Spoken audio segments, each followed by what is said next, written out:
So we're starting to see people filter into the room, and we've got about 31. So we'll give it a couple more minutes. We're quite excited because we have about 50 people registered to this Chamber Chat Live. And Dr. Vera, we have been for the last couple of years doing what we call Chamber Chat on a weekly basis through an email. And we usually have mingles and we get together on a regular basis. And of course, all of that stopped through COVID. And while we stay connected virtually with everyone, we started this Chamber Chat Live concept about 3 weeks ago. So you are our third guest and quite excited to have you here. We've all known that managing stress and anxiety as a business owner during COVID is probably key to most of our members. But we also it's taken us a little while to process exactly what our members needed. So we probably could have had this discussion 3 or 4 times, and we'll get into this a little bit more, because certainly our feelings around the situation have, evolved, I guess, through a variety of stages. Anyway, we've got about 39 people, so I'll give it maybe a couple more minutes just to see before I introduce you, but I'm really excited to have you here with us today. Thanks for having me. Maybe you'll tell us a little bit about Restore Balance. I'll just start with this. Restore Balance is a new member, so we're really excited to have them on board.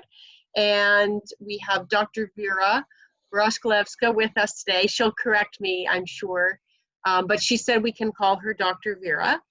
She has her master's in social work. She is a registered social worker. She has her PhD in clinical psychology, and she operates as a psychologist out of Restore Balance at 200 Dundas Street East, correct? Across from the hospital? Yes. And she was just mentioning that tonight she's going back in to open the practice again, and where they're going to be available to continue meeting with clients in person again. So you started the business a couple of weeks before, you saw one patient in the office before the pandemic shut you down. So we're really excited to have you. Dr. Vera is a psychologist as well as a registered master level social worker. She holds active registration in good standing with Ontario College of Psychologists and Ontario College of Social Workers and Social Service Workers. Dr. Vera is particularly passionate about helping those who help others, including caregivers, parents, teachers, healthcare providers, first responders, and individuals in leadership positions. So we are having a conversation after this, I'm sure. Anyway, Dr. Vera, we have 41 people with us now. Thanks to everyone who has joined us today. We're, really excited. A couple of days ago, we had 4 people registered. So hopefully something in the message from the reminder yesterday resonated with you. We are certainly all coping with a variety of emotions and uncertainty and unrest. But I am now going to pass it over to Dr. Vera. Thank you, Jill. So as Jill mentioned, we opened our practice in Belleville. We're a multi-site practice working out throughout Ontario. We opened the office with 1 patient and we had to close the office. So when we wanted to help out our communities where we work, it was no-brainer for us to reach out and offer help to people who are small business owners just like ourselves. All the COVID-19 pandemic impacted the lives of many people. The lives of small business owners have been impacted on a very different level. And as a business owner myself, I can tell you this has been the most stressful time in our practice and probably in my personal life as well. Okay, so just this is the map where we're at in beautiful Belleville. And just a quick overview about the presentation today.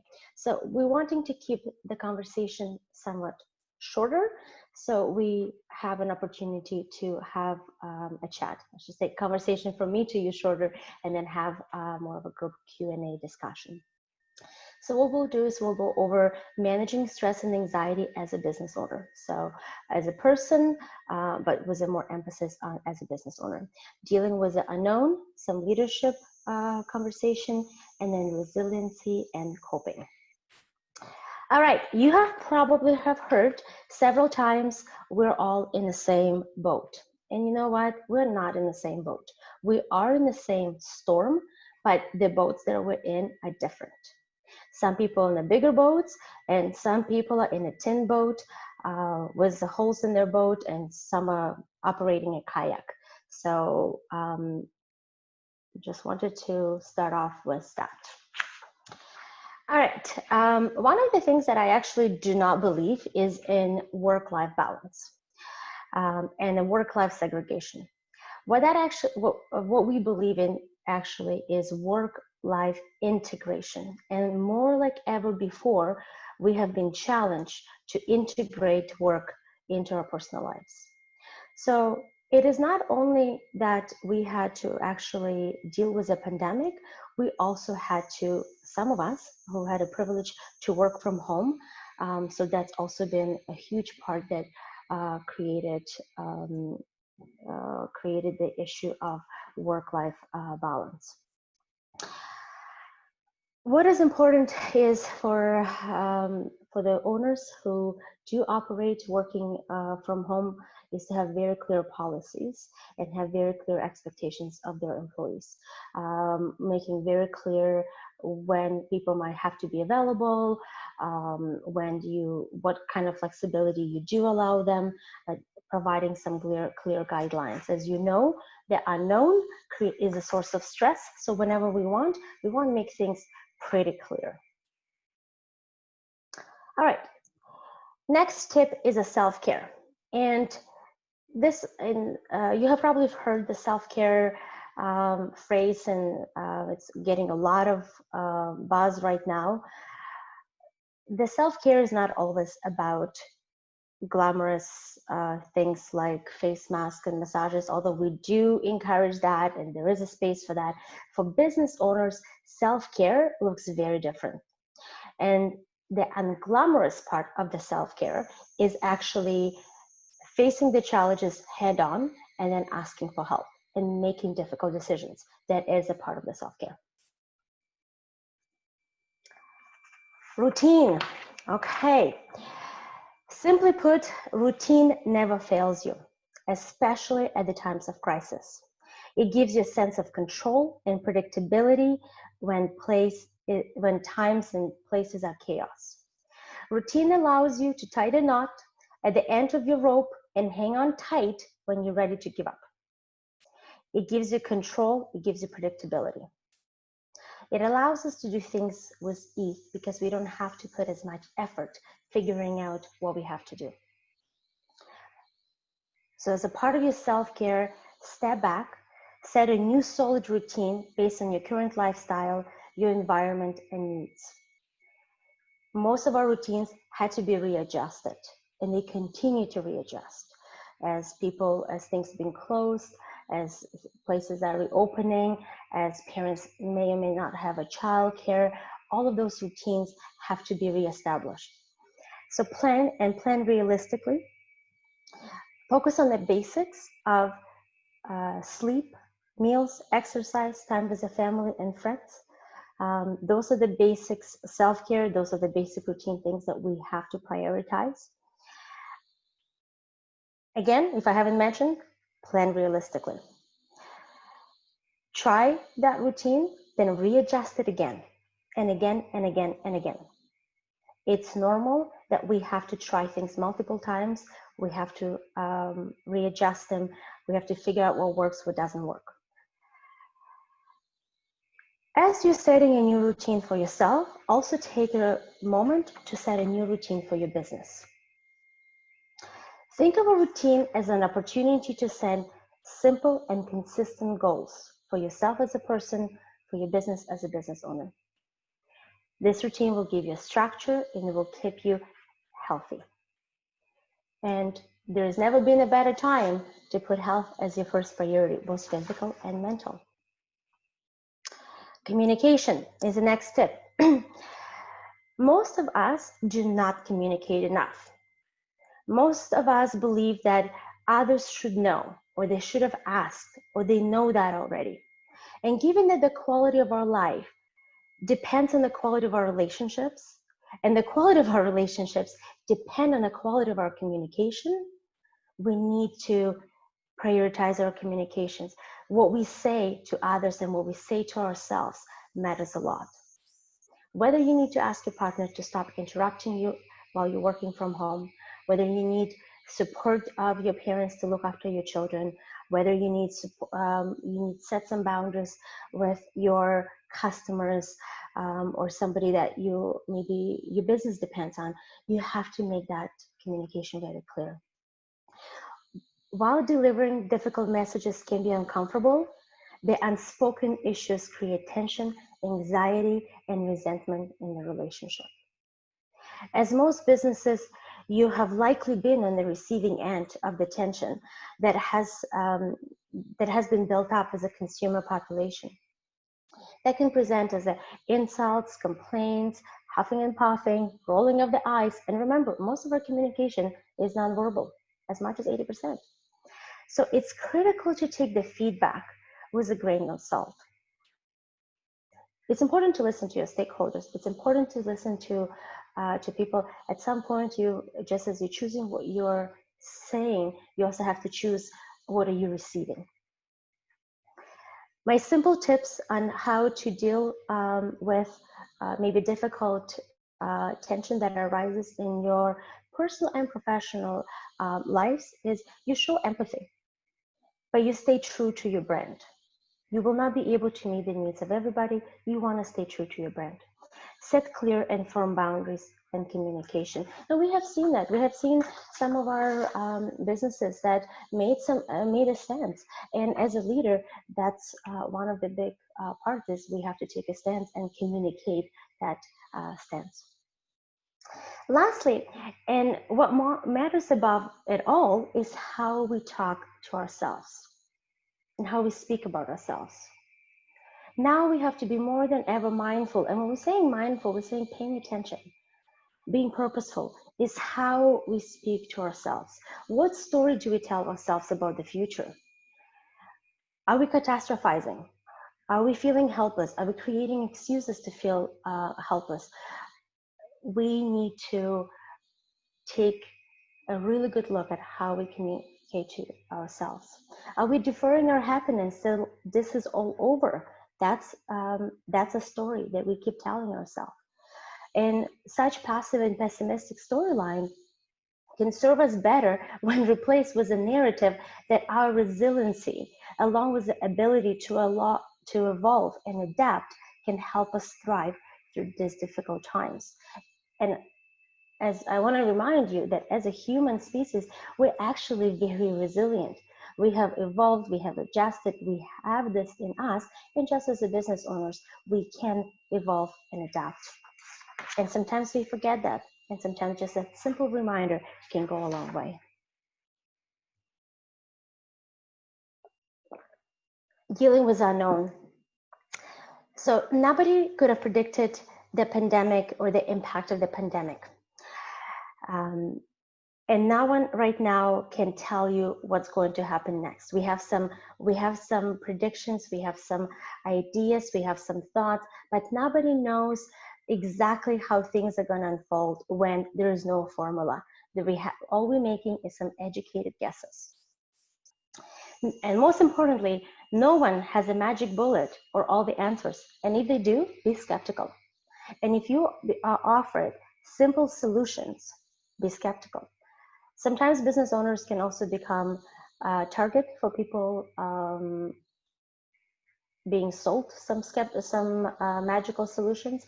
And I would say if it sounds too good to be true, it probably is. If you have in the meantime, as you're dealing with unknown, if you have an idea and you believe it can work, try it. Be prepared that it might not work.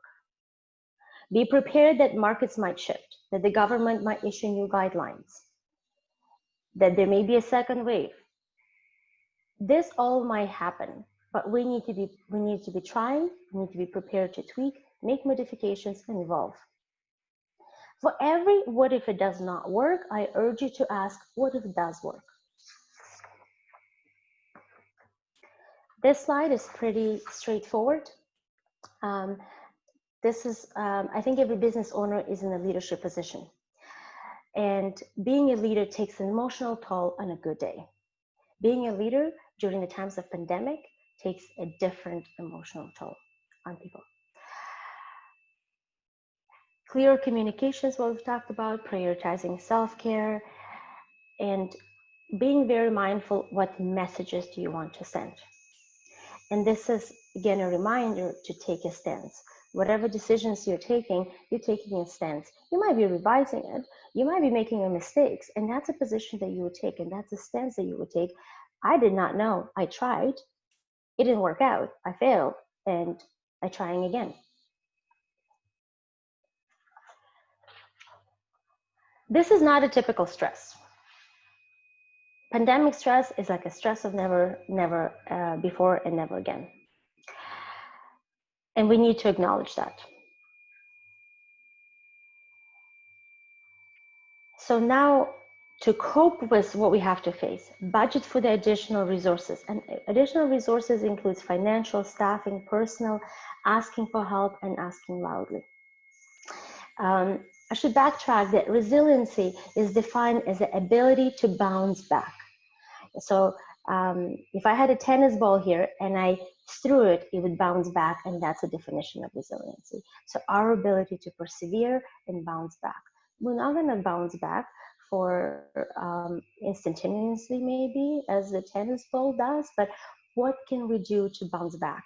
And this pandemic has challenged us and challenged our ideals that we need to do things differently, and we need to ask for ourselves what needs to be adjusted, and that this will require additional resources.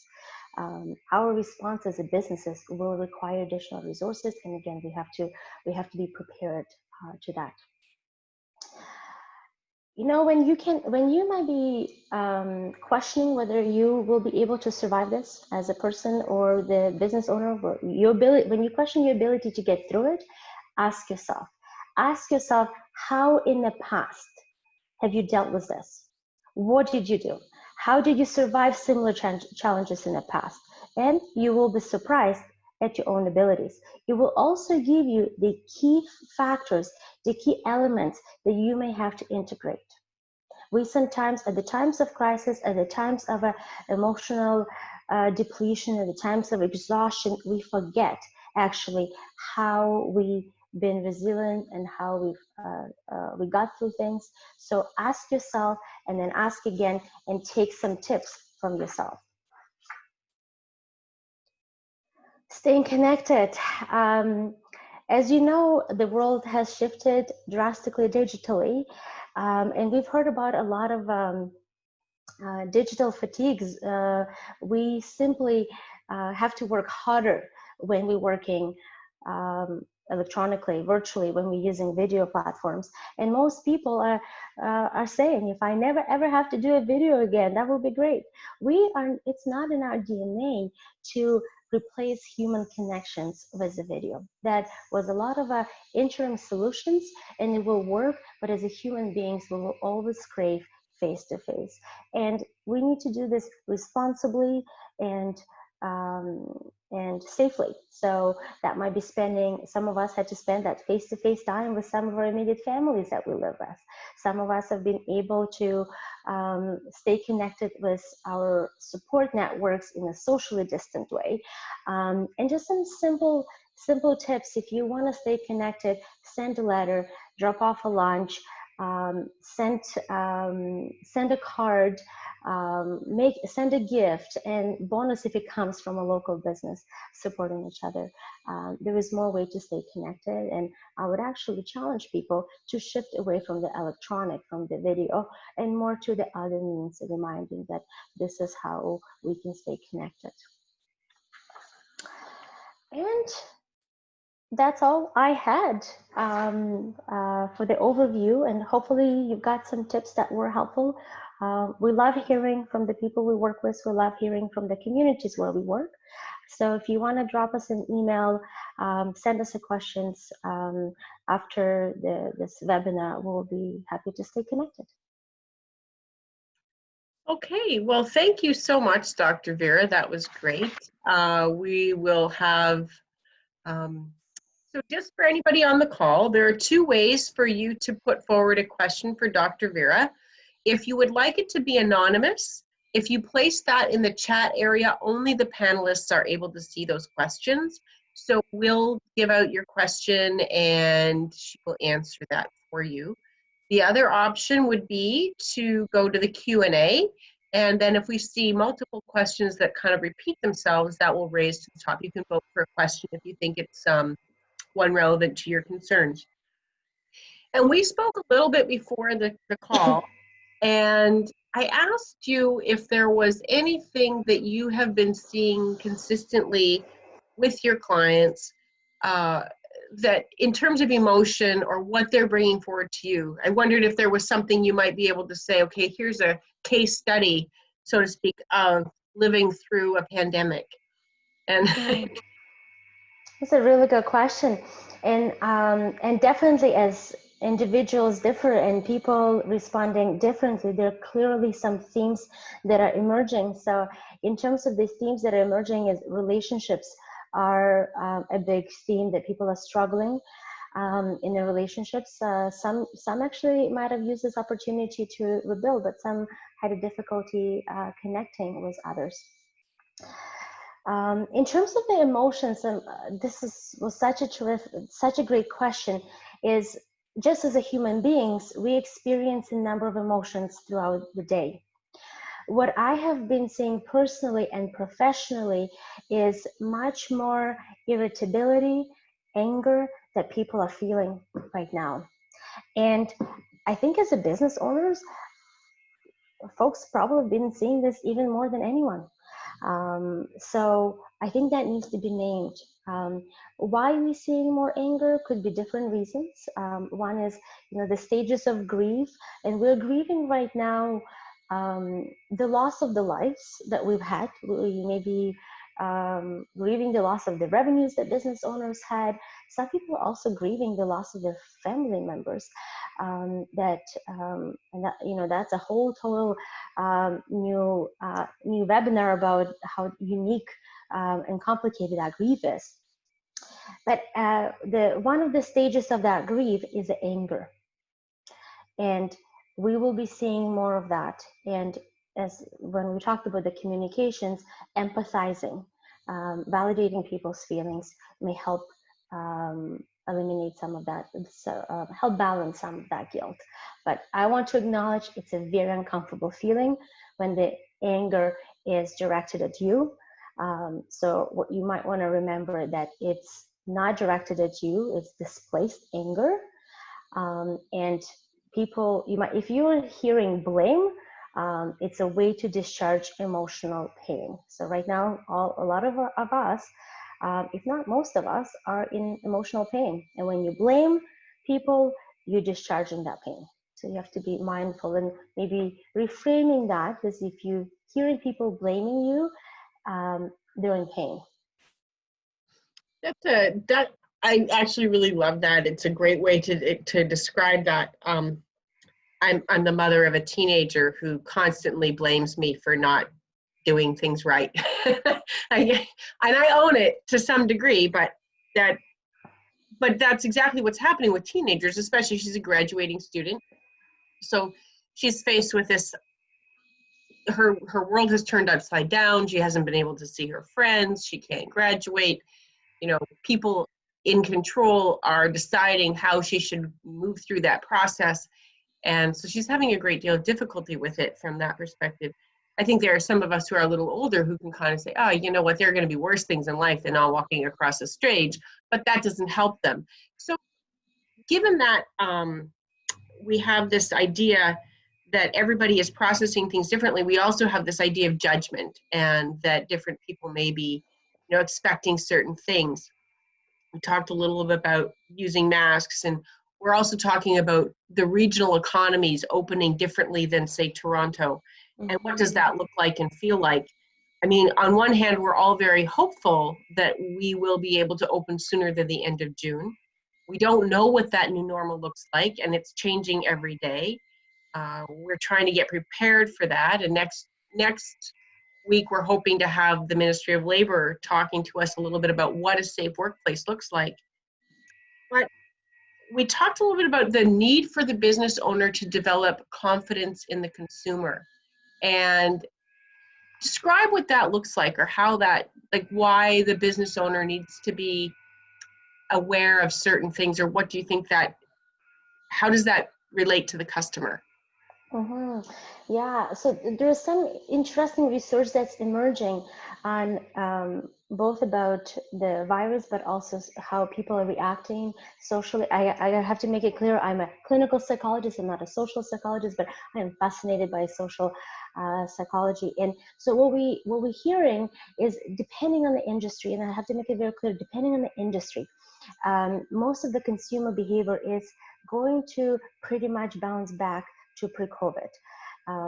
But what consumers will be looking for is that confidence. So just think about it. If you're buying a product, you want to be confident, because you the financial concerns that you're experiencing, you want to be confident that's a good bang for your buck. If you've been if you're taking a risk, and again, it's a perception, right? So and there is also calculated risk if people are going out to a restaurant. So fast forward let's say a couple months ahead, and that's what we've seen in other countries where restaurants are opening up and they're dining outside or socially, is when people are taking that risk of going in and trying something new is a risk. That's also, they're going to have a high expectations for that meal. So one thing to step back is, you want to stay true to your brand. You want to take a stance in whatever you have decided. So if you're operating a business and you have decided that every customer who comes in has to wear a mask, that's going to be your stance, and you're going to have to take enforce that unless the time changes and you reevaluate. But that would be the confidence. So what we will be seeing is people looking at some safety precautions in line with the public health are being followed. And remember, most of our behavior is being modeled, right? So people will be paying extra attention, whether people, if you go into a restaurant, whether people are wearing gloves. It's just the threat to our safety will heighten our attention to people's precautionary measures. Very good. So I have someone, you did talk a little bit about the work-life balance or the work-life integration, but we have somebody who's asking, it's very hard to separate business and personal life with COVID-19. The conversation is always going home with them. Is there anything you can recommend to kind of manage that, or how you control that conversation? Is there a part of it that's important to have? Where do we draw the line? Yeah, this is, I think that's been the case for small business owners even pre-pandemic, right? So the pandemic exacerbated that business owners, maybe small business owners, have been working not in a typical 9 to 5. They brought that home. So now it's just exacerbated. Again, I would say, look back and ask what has worked for you in the past. One key is sustainability.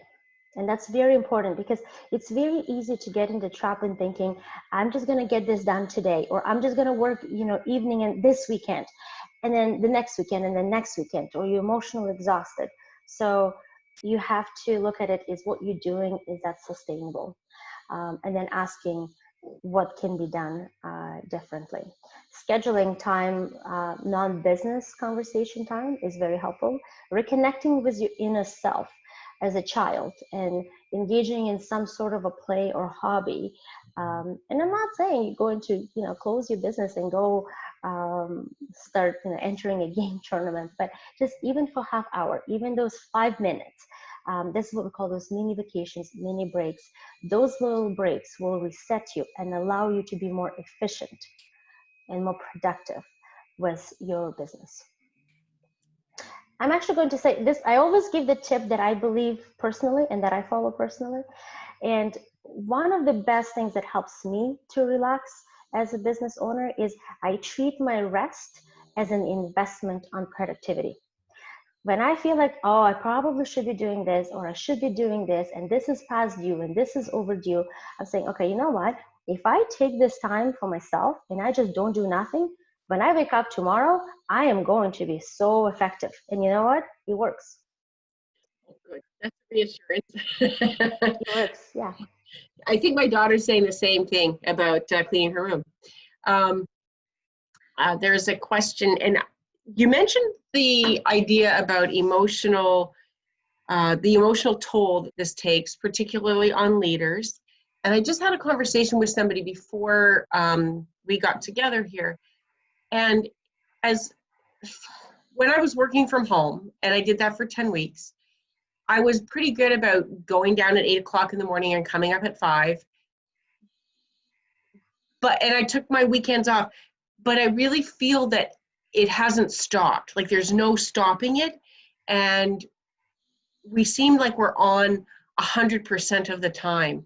And even that break from that isn't helping. And, is burnout kind of a real thing too? And what are the signs and how concerned should we be? Like you've mentioned our resiliency, but what might we see before we drop down? Like what might we see when the ball's dropping? This is a very good question. Thanks for asking it. So there's a couple really good points. So burnout, okay? The burnout is a lack of the resources. So whether that's a human resources, whether that's financial, whatever that might be, or PPE, whatever that might be, burnout is led due to the lack of the resources. You probably heard that we're now predicting a mental health epidemic. So what simply happens, and we see this in the developing countries, right? When people are concerned, what are they going to eat? They don't. The mental health is not their priority. When something is chasing them, mental health is not their priority. It's a simple Maslow hierarchy of needs. It's the foundation. So as we're getting, okay, now like this threat can be managed, then you developing like, okay, like I'm actually not okay. So paying attention. One of the questions that I routinely ask people when I see them for the first time, I always ask them about the people in their lives. And the reason I ask that, because people often know when people do not tend to see that they're not okay sometimes. I should say they would know. People around you are more likely to see you're not okay before you realize you're not okay, especially as a business owner, because there's business owners, people in a leadership positions, first responders that go because you have to suppress your needs sometimes. So people around you will notice that. And I've seen people where they would say, when I knew I wasn't okay, when my coworker said, you looked different, or what happened to you? So I would say surround yourself with people, listen to what they're saying to you. Also, do check in on others, and do tell them that you've noticed that there's been a change in their behavior. And we actually we shy away from those conversations, but we actually need to embrace it. So Jill, if I had known you for years and this is the first I'm seeing you since the pandemic, I'm gonna say, Jill, you look different. How has this been? Like, you don't have to say you look really rough, or that's bad. You can just say, I've noticed a change in you. Like, how's this time been? You're asking those open-ended questions, right? So that's a good point. The other thing we talked about is that if you have moved beyond some of the stages of denial and, anger, and now you're into an acceptance mode, what does that look like for employees returning to work? Or are you seeing a shift where people are saying, I'm completely career change minded, or is this a risk for employers? How can they help their employees come back? This is such a great question, Jill. And just to backtrack, we've talked about the 5 stages of grief. And so the acceptance is the 5th stage that is preceded by depression, right? So we will be depressed, and doesn't mean that we will feel, we would meet the criteria of a clinical depression, but there would be change in mood, would be change in our cognitive presentations. And this is tied into the second part of the question that you asked earlier. How would you know that you're not okay? Your cognitive functions are declining. So if before you were able to, get something, write an email in 10 minutes, and now it takes you an hour, and there is that drop in the concentration, there might be some underlying reasons. So I think we've seen the challenge where people had a difficulty working from home. And those of us who had to continue working in person and provide the services, they had a difficult challenge of facing it. Now, they probably adjusted by now, to some extent.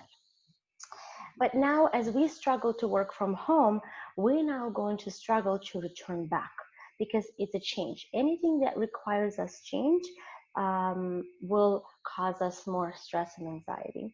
So whenever possible, you want to give people a choice. And the choice is not, would you like me to keep paying you, or would you like to come back and work? The choice might be, we understand that you don't have a childcare. And that's another big issue, right, for people who might not have the childcare. Here's what we're able to do, and here's what we can't, because we have to balance the needs of our consumers just as we balance the needs of our staff. So here's what we're able to do, here's what we're not able to do, and we're going to have to make some difficult decisions. Hence why we talked about communication. Mm-hmm. Yes. Is there anything else that you can think of that you've been hearing?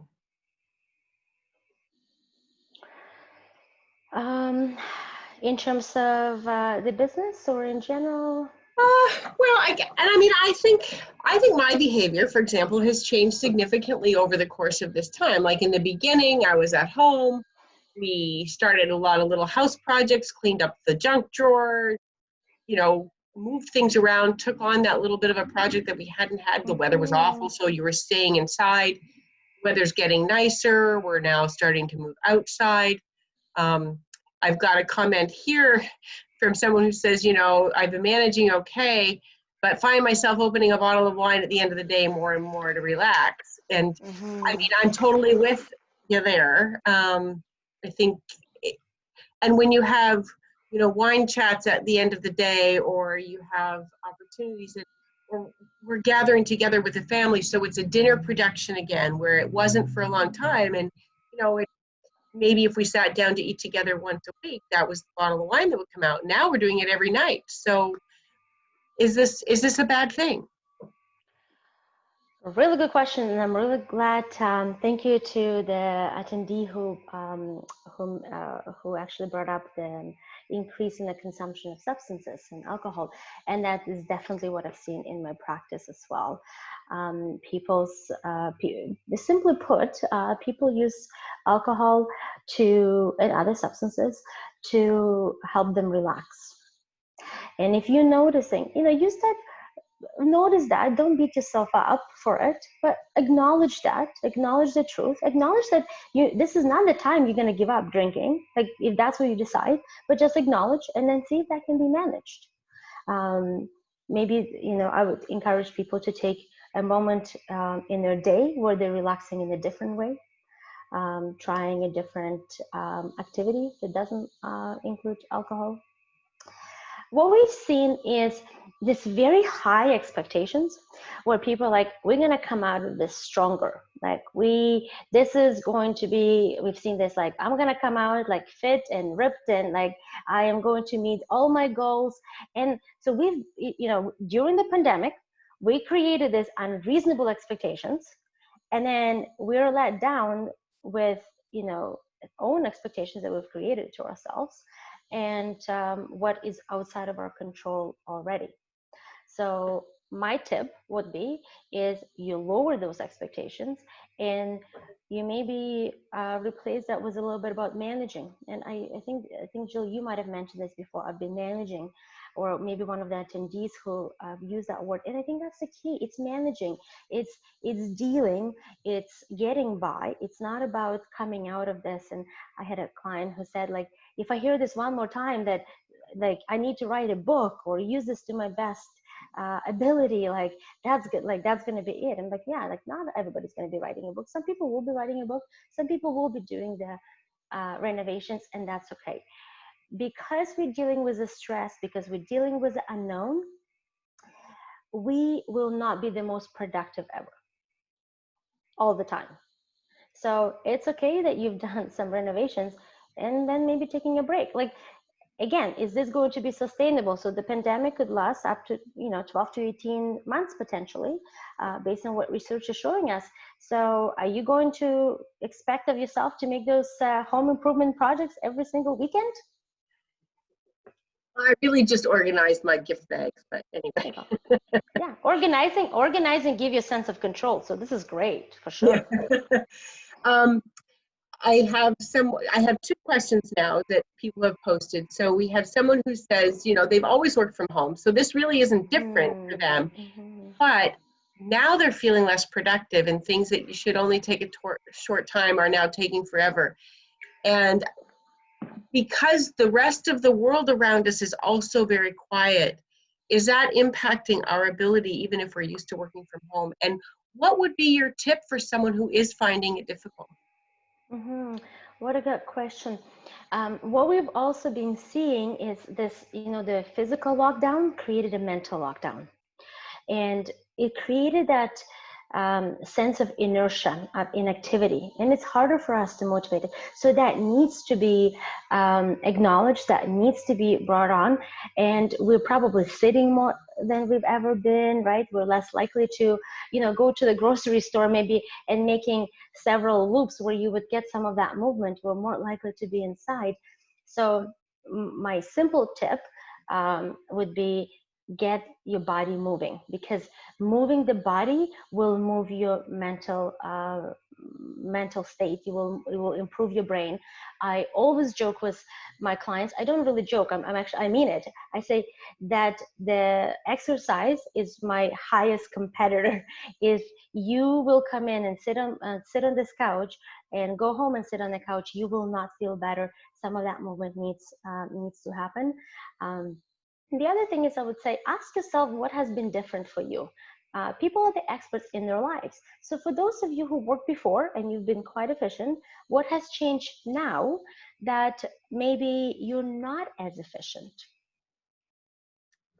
Well, and for some of us, maybe there's just more people in our home. I mean, I have, my son and my daughter and my husband are there all the time, and I'm there with them. And typically I would be out of the house, sometimes as much as 14 hours a day. And now, I mean, we've resumed playing euchre every night, but it's a very different dynamic. So I wonder if you have other people in your space that used to be your own, maybe that's impacting your productivity a little bit. What a wonderful point. The environment matters a lot. And whenever possible, we want to change our environment before we change ourselves. And we've always had in our home a home office where myself or my husband worked, but it's never been on the same day. And we had to readjust our living space where we both could have own offices, ensuring the privacy and a quiet place. And so whenever you can, you always want to change the environment. Absolutely. Very good. The next question is, and I'm going to point to the Q&A because there's one. This is a public question, and in times of ambiguity such as the present, how can leaders leave their silos and begin working and communicating with effective teams? And what will help leaders to do this? Any suggestions there? And I would say that I think other people can actually participate in this. So if you can, feel free. But maybe you have something to say. Terrific questions. What we have seen is people who, again, it's historically, people who had solid, good partnerships, they've done quite well.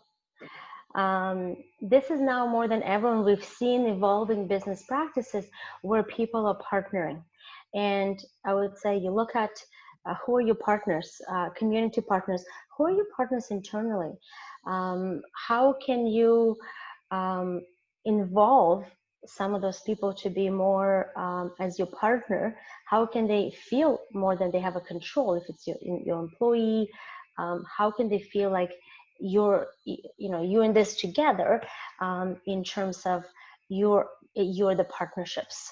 I will be there for you. And I should say most of the relationships is I will be there for you at the time of need.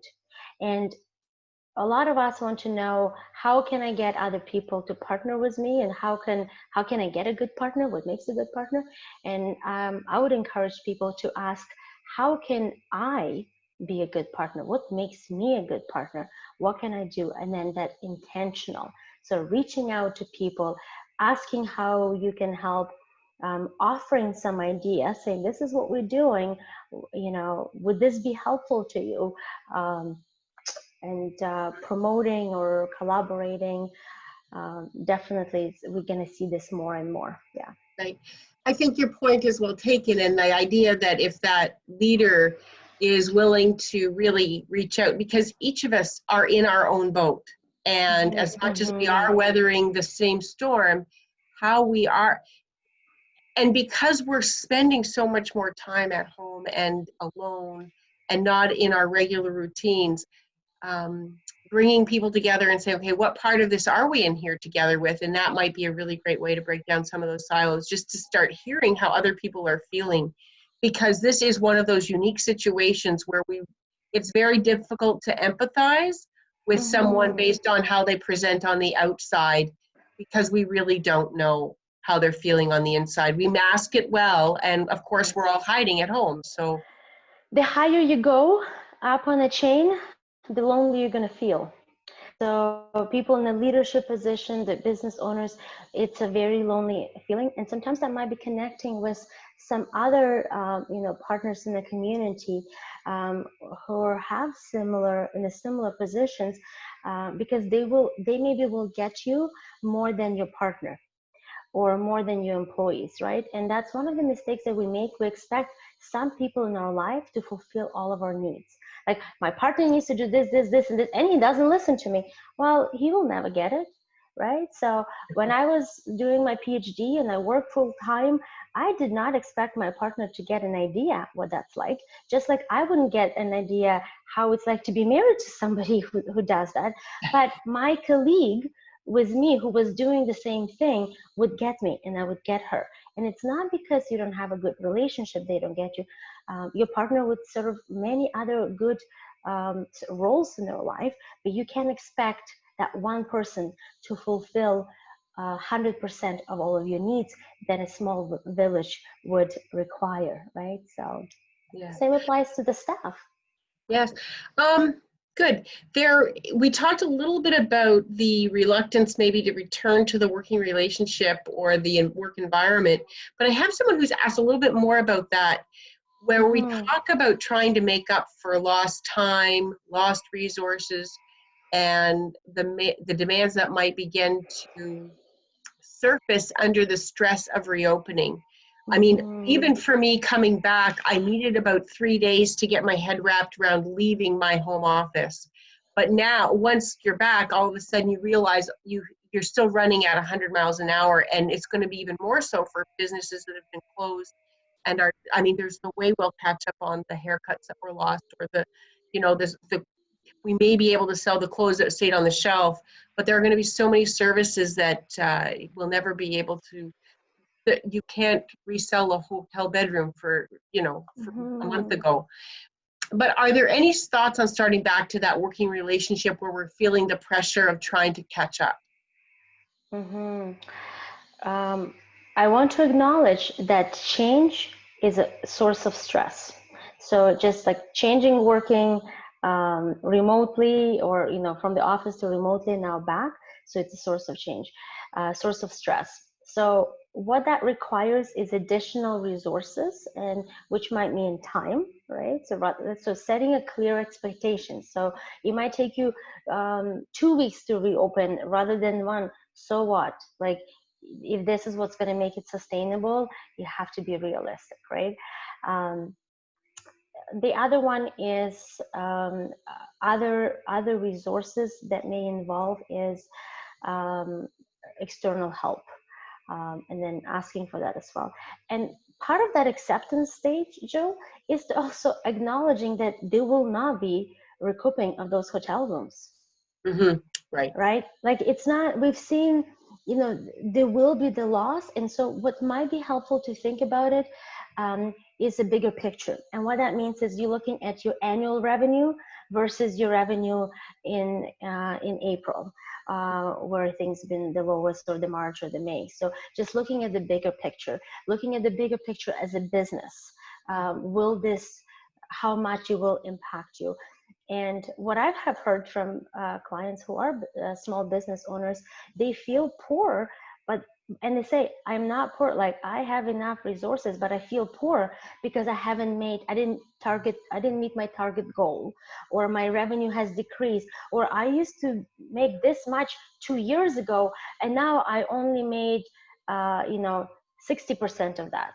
And they're like, okay, like on a pandemic, that might be actually not bad, giving you expenses and so on, but looking at the bigger picture.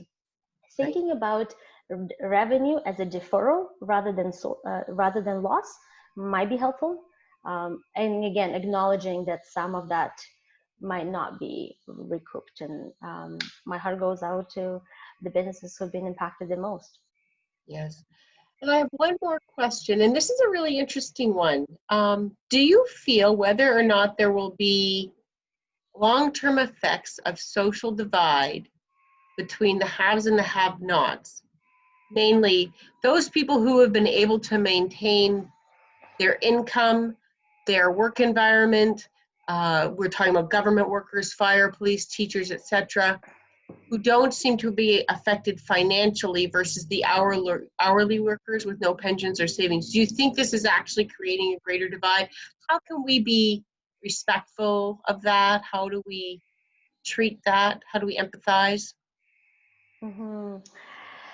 I think what we've seen, and one of the most unhelpful things that we can say to somebody is when they're telling us that they're struggling, is to say two things. One is everybody's struggling, which is basically translated as shut up, everybody's struggling, not interested in hearing what you say. So, maybe removing that, and saying that other people have it worse.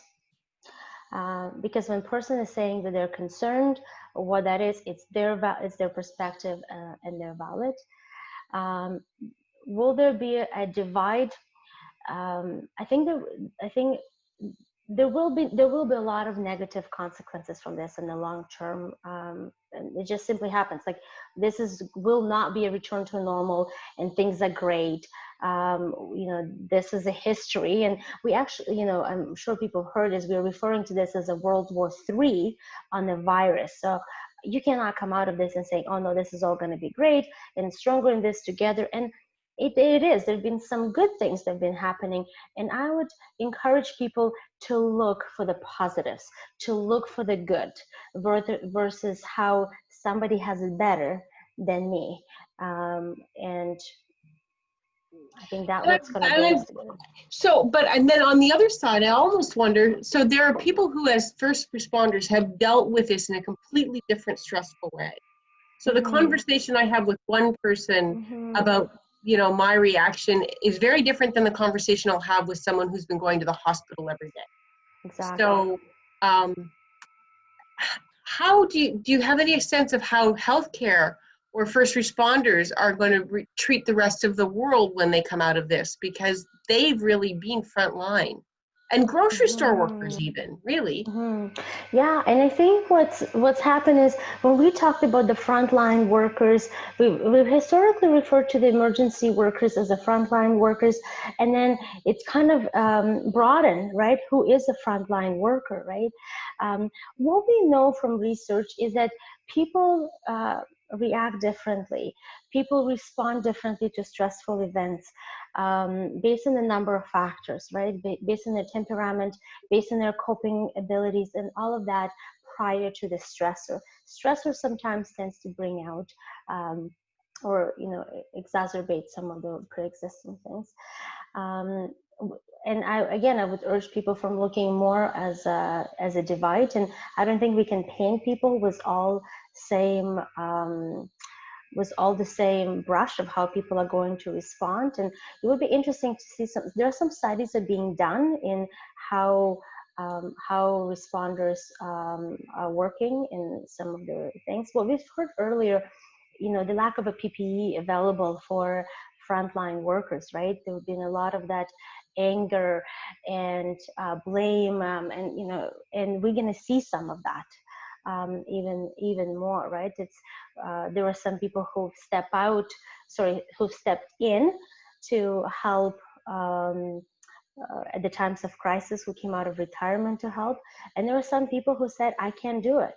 And they step out, and that creates a divide within the group, within the team, because everybody needs to be a hero. And sometimes you cannot be a hero because you need to be looking at some other priorities, and that just needs to be acknowledged.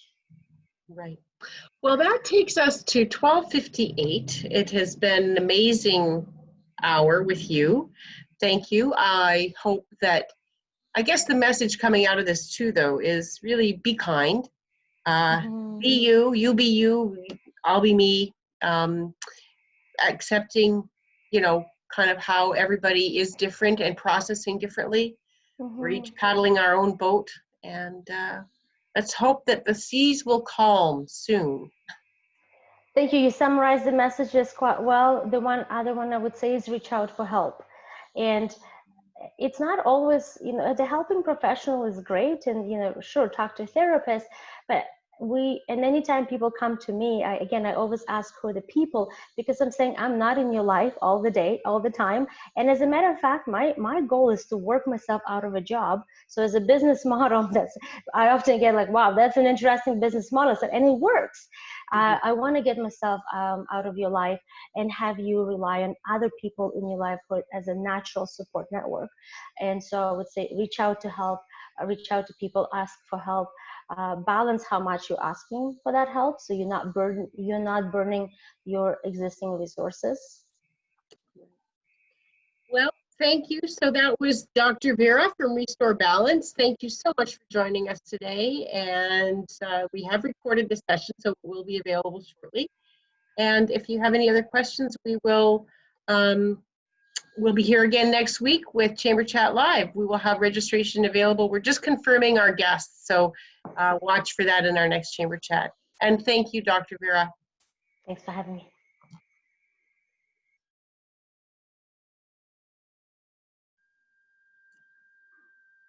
Okay.